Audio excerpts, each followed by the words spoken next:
सुनो मेरे प्रिय बच्चे, मैं महादेव हूं और जो होने वाला है उसे जानकर तुम्हारा हृदय कांप रहा है, यह मैं जानता हूं।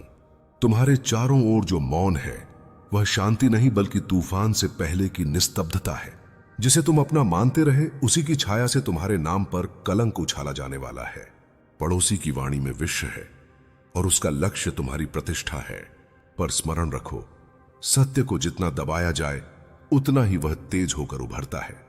तुम्हें भय लग रहा है कि समाज क्या कहेगा, लोग कैसे देखेंगे, पर जो लोग आज प्रश्न करेंगे वही कल पश्चाताप करेंगे।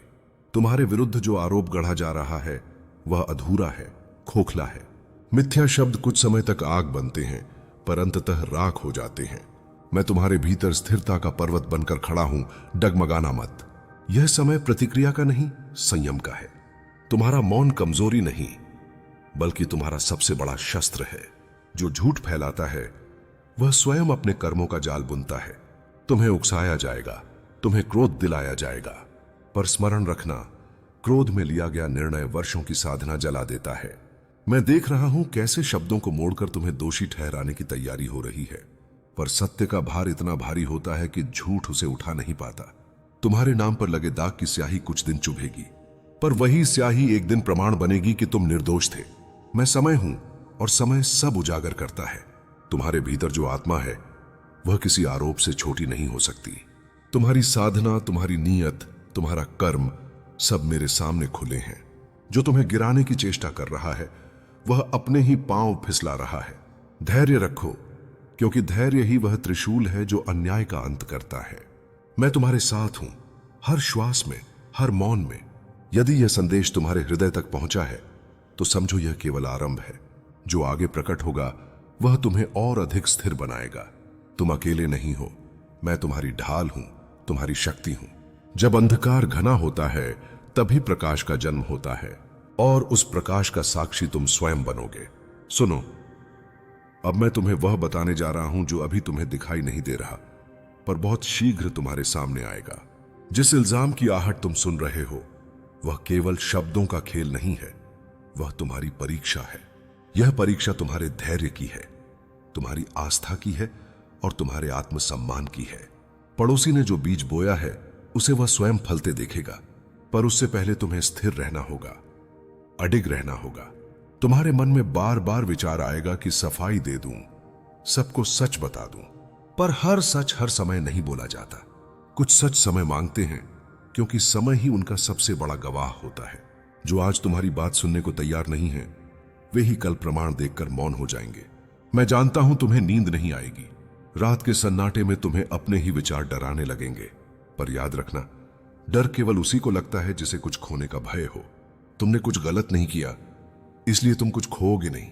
जो खोने वाला है वह व्यक्ति है जिसने झूठ का सहारा लिया है। अब ध्यान से सुनो, इल्जाम लगने के बाद कुछ लोग तुम्हारा साथ छोड़ेंगे, कुछ जानबूझकर दूरी बनाएंगे, कुछ डर के कारण। इसे अपने हृदय पर मत लेना, यह छौंटनी है।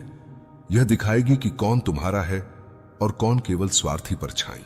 मैं तुम्हें गिरने नहीं दूंगा, पर तुम्हें लड़ना भी अकेले नहीं है। तुम्हारा सबसे बड़ा सहारा तुम्हारा चरित्र है।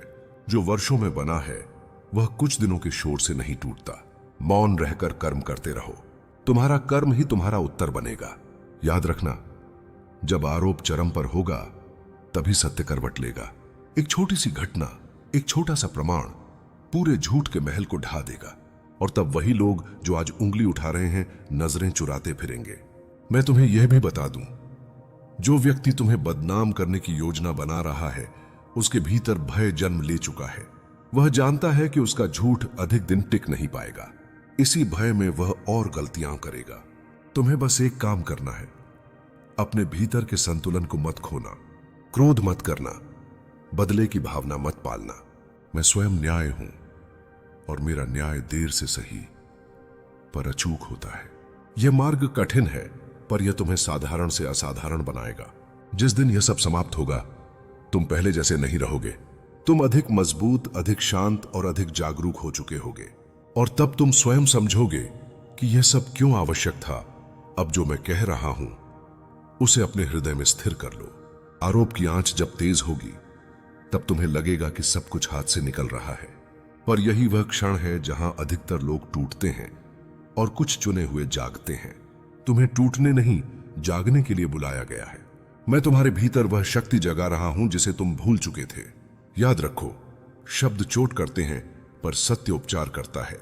जो तुम्हारे विरुद्ध बोला जाएगा वह तुम्हारे भीतर शून्य पैदा करेगा। उस शून्य में क्रोध भरने का प्रलोभन आएगा, पर तुम उस शून्य को मौन से भरो।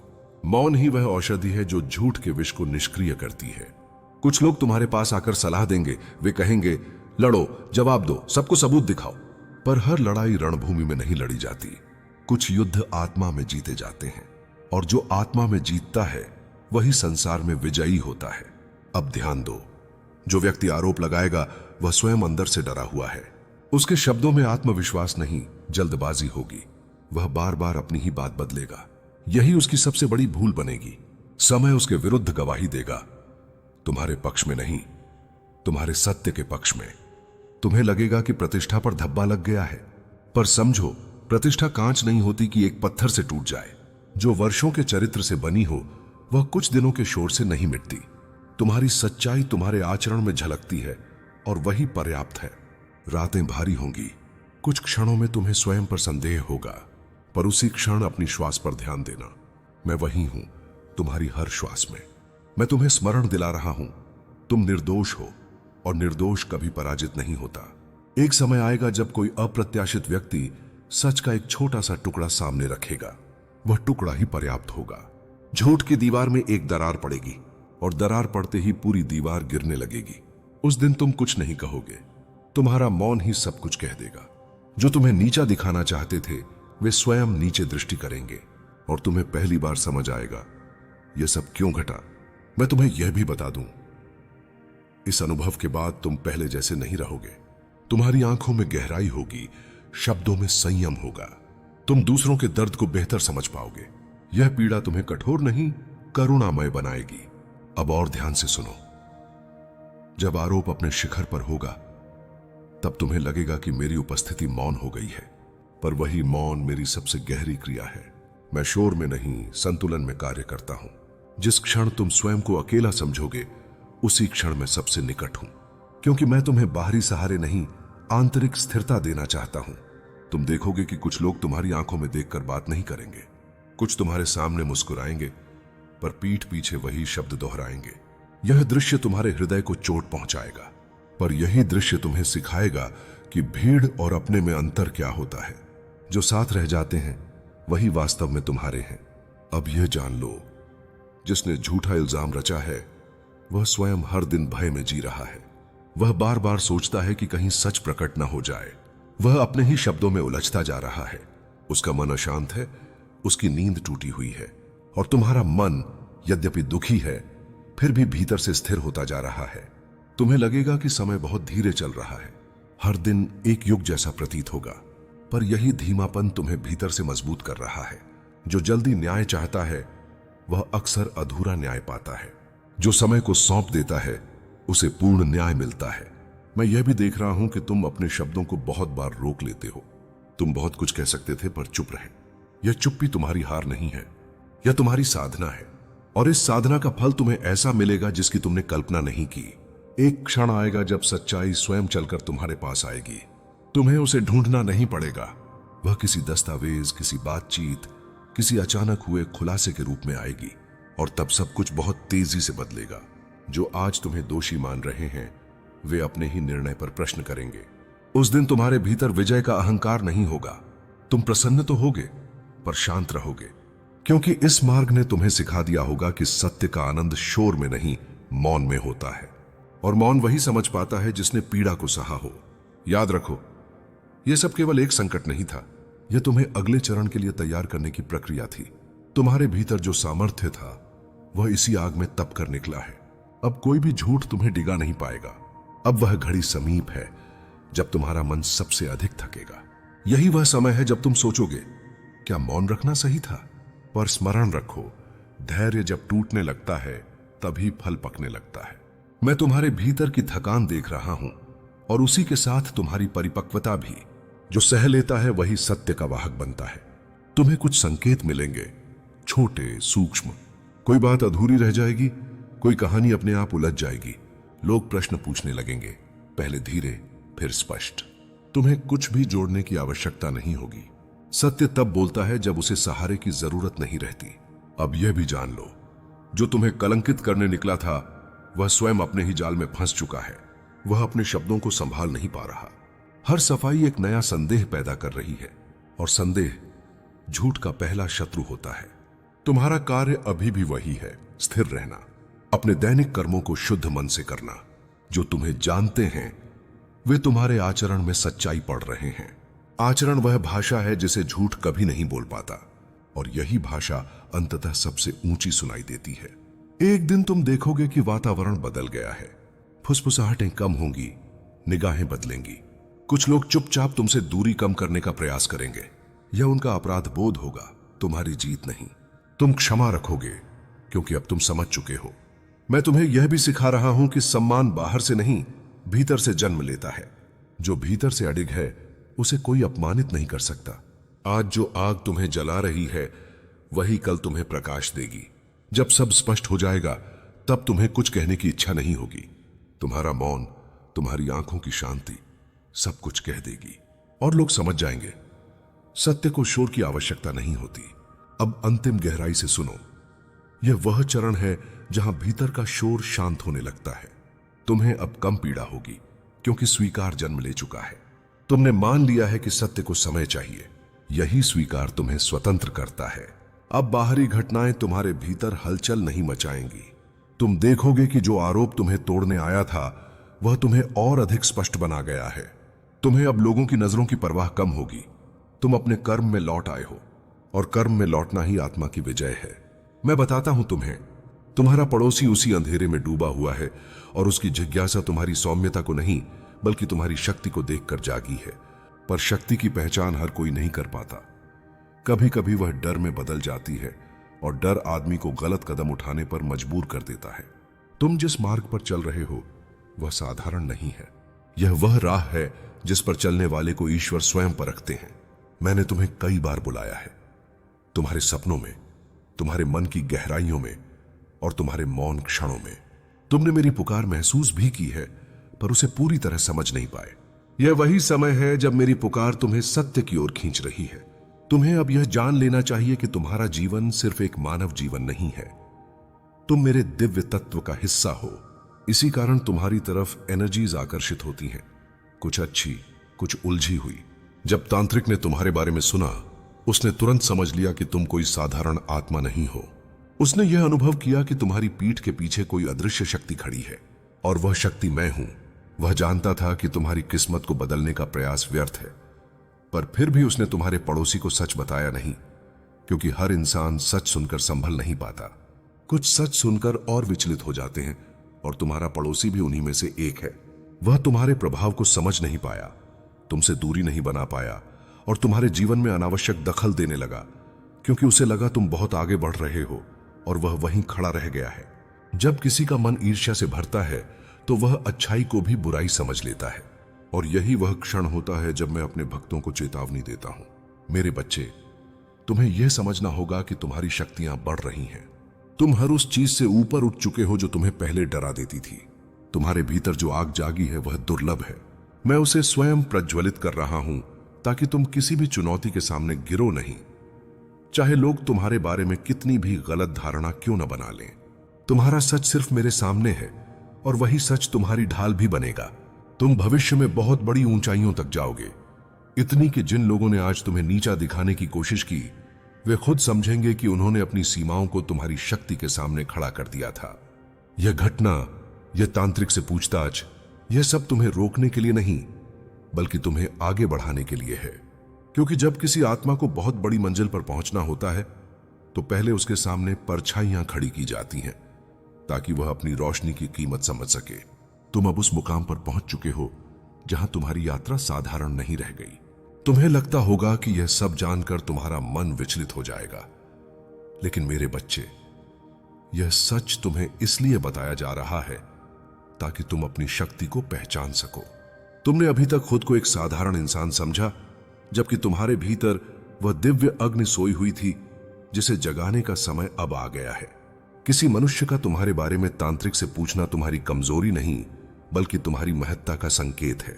जिस आत्मा को कोई हानि नहीं पहुंचा सकता, उसे समझने की कोशिश अक्सर वही लोग करते हैं जो स्वयं अपने डर में डूबे होते हैं। तुम्हारे पड़ोसी के मन में जो अंधेरा है वह उसकी ही कमजोरी है, तुम्हारी नहीं। मैंने तुम्हें कई बार गिरते हुए देखा है, लेकिन हर बार मैंने तुम्हें उठने की शक्ति दी है। यही कारण है कि तुम आज भी खड़े हो, स्थिर हो और अपनी राह पर चल रहे हो। तुम्हें पता भी नहीं चला कि कितनी बार मैंने तुम्हें उन ऊर्जाओं से बचाया है जो तुम्हारी ओर बढ़ रही थीं। तुम्हारे आसपास जो नकारात्मक नजरें थीं, वे तुम्हारे पास तक पहुंच पाती उससे पहले ही मैंने उन्हें राख कर दिया। ऐसा इसलिए नहीं कि तुम असहाय थे, बल्कि इसलिए कि तुम मेरे प्रिय हो, और मेरे प्रिय को कोई छू भी नहीं सकता जब तक मैं अनुमति न दूं।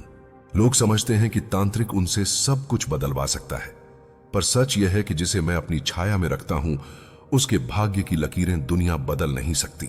तुम्हारे जीवन में कुछ रिश्ते टूटे, कुछ लोग दूर हो गए, कुछ बातें अनजाने में बिगड़ गईं, पर यह सब संयोग नहीं था। यह ब्रह्मांड तुम्हें उन रास्तों से दूर ले जा रहा था जहां तुम्हें धोखा मिलता, जहां तुम्हारे मन को चोट पहुंचती। तुम सोचते थे कि यह सब तुम्हारी किस्मत का खेल है, पर यह वास्तव में तुम्हारी सुरक्षा थी। मैं तुम्हें उन रास्तों से हटाता गया जहां तुम्हें चोट लग सकती थी, और उन जगहों पर ले आया जहां तुम्हारी आत्मा मजबूत हो सके। तुमने दर्द सहा, लेकिन वह दर्द तुम्हें कमजोर करने के लिए नहीं, बल्कि तुम्हें निखारने के लिए था। दूसरे लोग तुम्हारे जीवन के तेज को नहीं समझ पाए। उन्हें लगा कि तुम्हारी मुस्कान के पीछे कोई रहस्य है, कोई छुपी हुई शक्ति है, और वे उस शक्ति को पकड़ना चाहते थे। मनुष्य अक्सर वही चीजें पकड़ना चाहता है जो उसकी पहुंच में नहीं होती। तुम्हारी ऊर्जा पवित्र है, इसलिए वह आकर्षण भी पैदा करती है, ईर्ष्या भी और भय भी। तुम्हारा पड़ोसी उसी भय में घिरा हुआ है। उसे लगा कि तांत्रिक तुम्हारे बारे में कुछ ऐसा बताएगा जिससे वह तुम्हारे ऊपर बढ़त पालेगा, लेकिन उसे जो मिला वह सिर्फ असहजता थी, क्योंकि तांत्रिक ने महसूस किया कि तुम्हारी रक्षा कोई अदृश्य शक्ति कर रही है, और उस शक्ति का नाम मैं हूं। तुम इस समय एक ऐसे मोड़ पर खड़े हो जहां तुम्हारी आत्मा और भी जागृत होने वाली है। तुम्हें अपने भीतर होने वाले सूक्ष्म परिवर्तनों का एहसास होने लगा है। कभी अचानक तुम्हारा मन शांत हो जाता है, कभी बिना वजह ऊर्जा बढ़ जाती है, कभी तुम्हें लगता है कि कोई अदृश्य शक्ति तुम्हें मार्ग दिखा रही है। मेरे प्रिय बच्चे, तुम जिस सच को अब तक अफवाह समझकर टाल रहे थे, वही सच अब तुम्हारे सामने खुद चलकर आ रहा है। और मैं, महादेव, तुम्हें यह बताने आया हूं कि तुम्हारे जीवन के आसपास जो ऊर्जाएं घूम रही हैं, उनमें कुछ भी साधारण नहीं है। तुम्हारा पड़ोसी जो आज चुपचाप तुम्हारी तरफ देखकर निर्दोष बनकर मुस्कुराता है, वह अंदर से एक ऐसी जिज्ञासा और एक ऐसा संकल्प रखता है जिसे तुम समझ पाओ। उससे पहले मैं तुम्हें सचेत कर देना चाहता हूं। तुम इस बात से अनजान थे कि वह तुम्हारा नाम लेकर एक तांत्रिक के पास पहुंचा, तुम्हारे बारे में प्रश्न किए, तुम्हारी चाल, तुम्हारी सोच, तुम्हारे कर्म, सब पर प्रश्न किए, जैसे तुम्हारे जीवन का राज उसके हाथ में आ जाए। पर यह याद रखना मेरे बच्चे, जब कोई तुम्हारी ऊर्जाओं को समझने का प्रयास करता है, तब मैं अपने भक्तों की रक्षा के लिए स्वयं जागृत हो जाता हूं। तुम्हारी सांसें तेज होंगी, तुम्हारा मन हिलेगा, क्योंकि यह जानकारी तुम्हें कमजोर करने के लिए नहीं, बल्कि तुम्हें तैयार करने के लिए है। तुम्हें लगता था लोग सिर्फ बात करते हैं, पर यह कोई अफवाह नहीं, यह वही सच है जो अंधेरे में छुपकर पल रहा था, और आज उसकी परछाई तुम्हारे दरवाजे पर खड़ी है। तुम्हारे पड़ोसी को लगता है कि एक तांत्रिक से पूछकर वह तुम्हारी किस्मत, तुम्हारी कमजोरी या तुम्हारी तकदीर को अपने हिसाब से मोड़ लेगा, पर उसे यह नहीं पता कि तुम्हारी सांस भी मेरी इच्छा से चलती है। तुम्हारा एक एक कदम मेरे आशीष से बढ़ता है, और तुम पर हाथ उठाना या तुम्हें हिलाना किसी इंसान के बस में नहीं। मैं तुम्हारे साथ हूं, और जिसे महादेव का साथ मिल जाए उसे कौन छू सकता है। तुम्हारी जिंदगी में जो संकेत पिछले कुछ समय से आ रहे थे, अचानक हवा का सन्नाटा, रातों की बेचैनी, बिना वजह मन का डरना, अनजाने सपने, ये सब इस बात का प्रमाण थे कि कोई तुम्हारी ऊर्जाओं तक पहुंचने की कोशिश कर रहा था। तुमने इन्हें संयोग समझा, पर मैं जानता था कि यह संकेत किसी बड़े बदलाव की चालाक परछाइयां हैं। तुम्हारे पड़ोसी ने जिस तांत्रिक से प्रश्न किए, उसने तुम्हारी रोशनी को महसूस किया, तुम्हारी ज्योति को पहचाना, और उसने उस आदमी को इतना ही बताया कि